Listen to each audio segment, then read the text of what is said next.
Good afternoon, family. Hope that all of you are doing well on this awesome Sunday afternoon. It is absolutely a beautiful day. It's supposed to rain, but I don't think it's going to happen. But anyway, welcome to Talking After Dark. Let's title this video, Change My Circle. Change my circle has to do with a mindset. It also has to do with your physical surroundings. When it comes to having girlfriends or guy friends that are single, just like you are, we tend to feed on each other. We give each other information about our dating life, and some of it is wise information, and some of it is just a whole lot of fluff.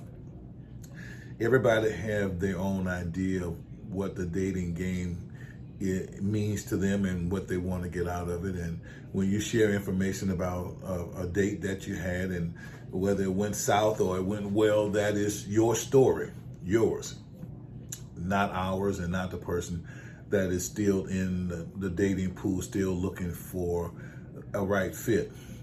I want you to know that dating also comes with choices and decisions and other relationships.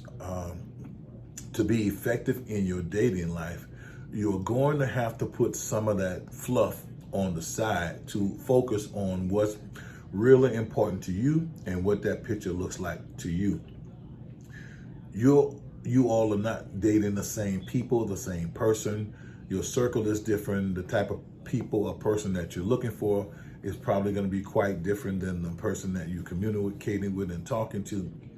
So therefore, you should be careful about how much of the information that you listen to from other people who are single and who are dating, and while you're still in a similar situation, because that information can be quite troublesome as you go forward in your process to look for a right fit. You should focus on what's really important to you and what that situation looks like to you relative to your level of importance as you seek out a right fit for you, and not focus so much on the situation and circumstances that happens in other people's relationships. Sometimes that information is flawed and biased, and we should not allow that to affect where we are and what we're looking for. So when you're dating and you're single and you have a whole lot of single friends, just the conversations that are being held can just not be productive for forward progress. Sometimes some of the information is good and that you take from it what will work and what does work. As far as being safe, I got it. And as far as on the surface advice, that's okay. But when it starts getting deeper than the surface, then that's information that you should not rely on. You should draw from yourself what's important to you and how you want that picture to look like for you.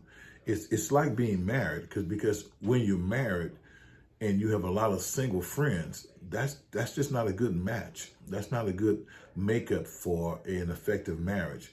You cannot be married and have a whole lot of single friends that you spend a whole lot of time with and you do a whole lot of things with while they're still single, and yet you're married, because sooner or later the conversations and are going to affect the way that you live at home, the way that you live out your relationship.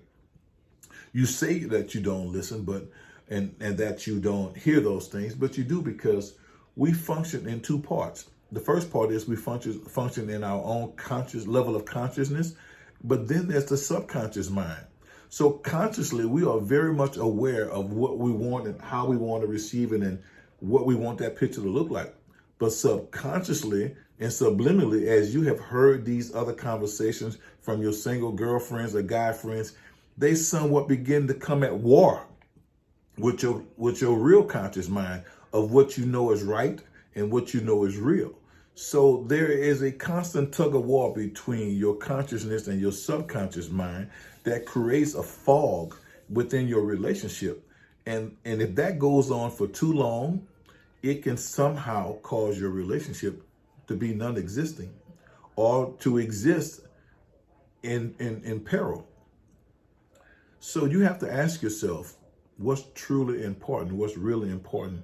And I'm not suggesting that you not be friends with your single friends if you were married, but you have to handle that with a long handled spoon, because you have to stay away from them in some instances to allow them to really find what they're looking for and what they want, and for them to have that opportunity to do so without having their minds flawed about what they want and what they need, because what you got going on at home may not be the kind of stuff that they need going on in their lives, in their relationships, or in their homes. Sometimes sharing information is good, but sometimes sharing is a bit too much, because we rely on that and we use that and treat that as food. And if we eat that information as food, it becomes poisonous to our entire system of operation as we try to operate within the confinements of a healthy relationship. So what I'm saying to you, when you're single and everybody else in the group is single, then the information that's being transferred is sometimes a good thing when it comes to safety tips and when it comes to surface information. But a lot of times you have to sometimes almost separate yourself, sometimes even in single situations, because it's too much.